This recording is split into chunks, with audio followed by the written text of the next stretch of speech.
अखिलेश यादव को जनता नकार चुकी है। अखिलेश यादव को कभी भी जनादेश नहीं मिला। अखिलेश यादव को वरासत और विरासत के आधार पर सत्ता मिली थी। और आपने देखा होगा कि जब वो चुनाव हारते हैं तो ईवीएम को दोष देते हैं, और जब चुनाव जीत जाते हैं तो चुप हो जाते हैं। तो कहेंगे बैलेट से चुनाव होना चाहिए। नगर पालिका में, नगर पंचायतों में और नगर निगमों में और जिला पंचायतों में जो सदस्य का चुनाव हुआ, बैलेट से चुनाव हुआ, वहाँ भी भाजपा पूर्ण बहुमत से ज़्यादा जीती।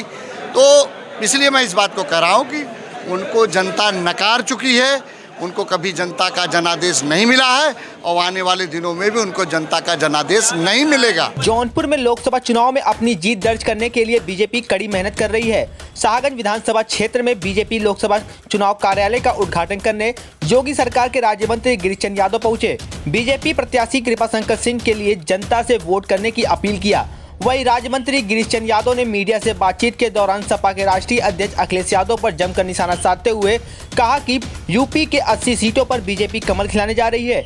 अखिलेश यादव को जनता नकार चुकी है। अखिलेश यादव को कभी भी जनादेश नहीं मिला। अखिलेश यादव को वरासत और विरासत के आधार पर सत्ता मिली थी। अखिलेश जी जब चुनाव हारते हैं तो ईवीएम को दोष देते हैं। 2022 में चाचा आ गए, अब राहुल की दोस्ताना भी काम अब नहीं आएगी। अखिलेश यादव ने चुनाव 2022 में विजय रैली निकाली और जनता ने परिणाम दे दिया। आप भी देखिए हमारी इस खास रिपोर्ट को नारद एडिटर न्यूज पर।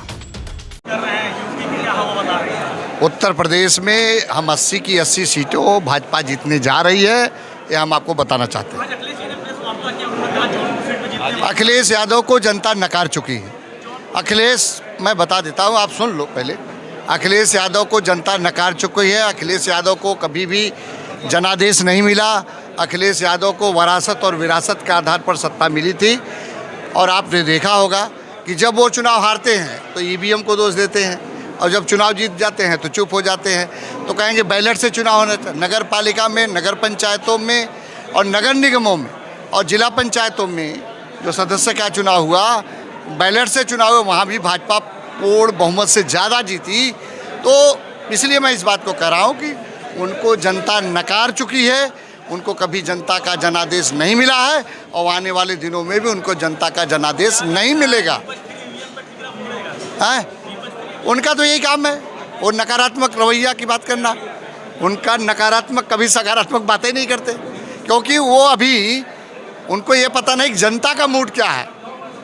उनको जनता के मूड को नहीं पता, क्योंकि आपने देखा होगा, मैं इस बात को कहता हूँ कि वो आपने देखा विजय रैली निकाल दिया 2022 के चुनाव में। चुनाव जीते नहीं, मतगणना हुई नहीं, विजय रैली निकाल दिया तो जनता ने परिणाम दे दिया। और पहले कहते थे, पहले जब कहते थे तो वो कि चाचा नहीं आए, तो चाचा भी 22 में आ गए। चाचा के आने के बाद भी राहुल की दोस्ताना कई बार कर चुके हैं, मुँह की खानी पड़ी है, इस बार भी खानी पड़ी।